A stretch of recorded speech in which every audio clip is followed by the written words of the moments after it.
But if you want to see like a vision of the future, it's basically the top 20 and or even the top 100 is like totally dominated by China. It's really? Yeah, there's like China and a little bit of Korea and Taiwan. So are you in the top 20 in the world or yeah. top 20? Wow, in Diablo.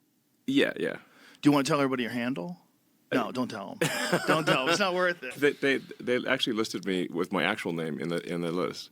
Oh, did they really? Yeah. Oh, interesting. But yeah, there's only 2 Americans in the top 20. The rest, almost everyone is from Asia otherwise. We were talking about something that I think is a really good, because people always think that video games are frivolous. But what you were saying, I think that's really important, is it's so difficult that it requires you to only think about that, and it can relieve stress. Yeah. It can take out the rest of the world because it's so hard. Yeah. You can only think about that. Yeah. Finally, if I play a video game on extreme difficulty, then I have to concentrate fully on the game. And it has a calming effect. Yeah. It chills down. And you mentioned, I think, and many people, if you play martial arts or you play Yes. pool, Yeah. something that forces you, I think anything that forces you to concentrate fully actually has a calming effect. I find it just sort of like a restoring effect. Mentally. Yeah. It's good. Jiu-jitsu's like that. Yeah. Archery's like that as well. Yeah. Like when you're shooting a bow, you have to. There's so many moving things, and you have to think only of it, and it cleans the mind. It cleans the mind. Yeah, exactly. I was reading this study about surgeons, where they found that surgeons who regularly play video games make less errors.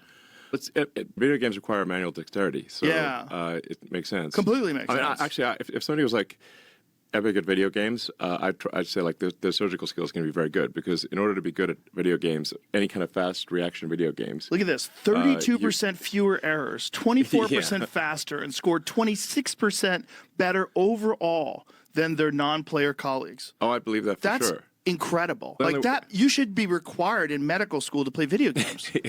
Don't you think? If somebody's like a top-ranked video game player and they say they're a surgeon, I'd be like +1, +2 type of thing. Oh, top rank for sure. Well, but this isn't even top rank. This is just people who play. Your manual dexterity has to be extremely high. Yes. So you're looking at things on a screen. You're reacting, and sometimes you've got 10 milliseconds to react. Yeah. And so if somebody's got incredible reaction times and manual dexterity, they're obviously going to be a good surgeon. Imagine if there was a course that you could take. That course would promote. You would be 26% better. Yeah.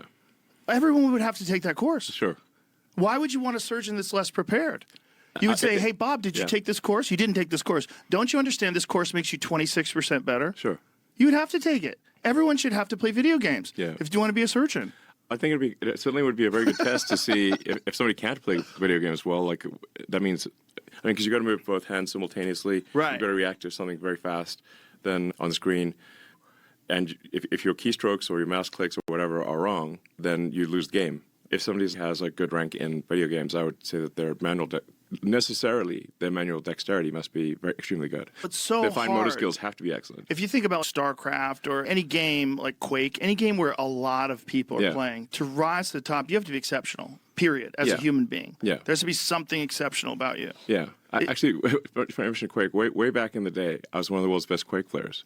I know we talked about this. Yeah. I loved Quake. Yeah, in my final semester in college, I probably put more time into Quake than all my college classes. When I was on news radio, all of the writers were super nerds. They were very fun guys, and they had a LAN set up at the studio where they all played Quake. I had never played video games, and I would go in with the writers and just hang out with them. We'd get silly, and then we would all start playing video games and playing Quake against each other. And I got addicted, like hardcore. I got a T1 line installed in my house. I went hardcore. Yeah, exactly. Checking how many milliseconds of latency you have. have. Yeah. I was fully addicted. I was making my own computers. I was going to Fry's Hardware and buying motherboards and putting everything together. And it was too much of a time suck, though. Yep.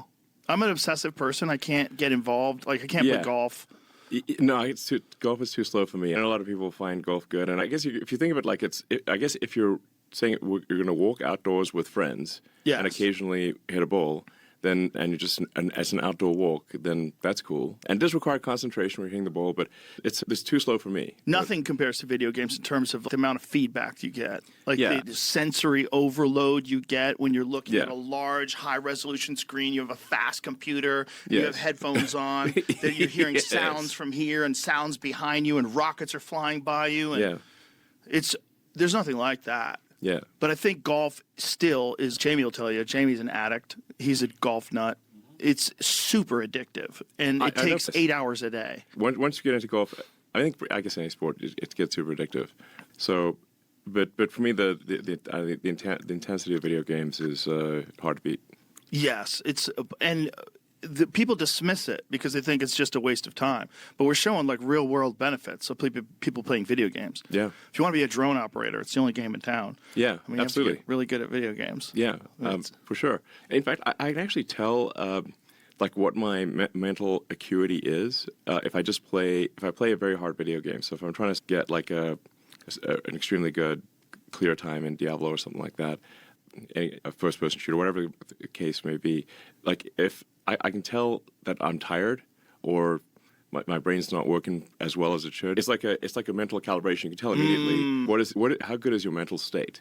And so it's like if you're trying to play really well, like if you play late at night and you're tired, you just play badly. And you can say, okay, you may think that your brain is working well, but it isn't. Because you play the video game and you're like, you suck. Okay. Yeah, you're putting it under stress. Yeah. You're really stress testing it. You stress test it, and because like sometimes, I think I'm fine, but then you play the game like, okay, I'm not. I'm like 10% below what I should be. That's how I feel about workouts for sure. That's how I knew I had COVID, or I knew everyone in my family had COVID, and I was trying to not get COVID, and so I was working out. I was like, something's up. Like I felt fine normally, but then during exercise, I was like, okay, I can tell there's something wrong here. So let's just back off, relax. Yeah. Yeah, it's like people who don't stress test their mind. They think they're operating on the same level all the time. Like sometimes I come in here and I can't form a fucking sentence, and I don't know what it is. It's what is going on. So it's just like sleep's not. Maybe it's like sleep wasn't that good or something like that. Yeah, something like that. Or I'm too busy, and it's not. The words aren't coming out. Like I know how to talk. I talk professionally, and I can't fucking talk. It's like sleep is massive. Huge. If I can tell immediately, did I get a good night's sleep or not? If I just play like a video game for 5 minutes, I'm like, okay, my sleep wasn't that good because and then sometimes your brain will recover through the day, and it's okay. An hour or two after waking up, it's better. Yeah, because your brain does recover from bad nights of sleep a little bit.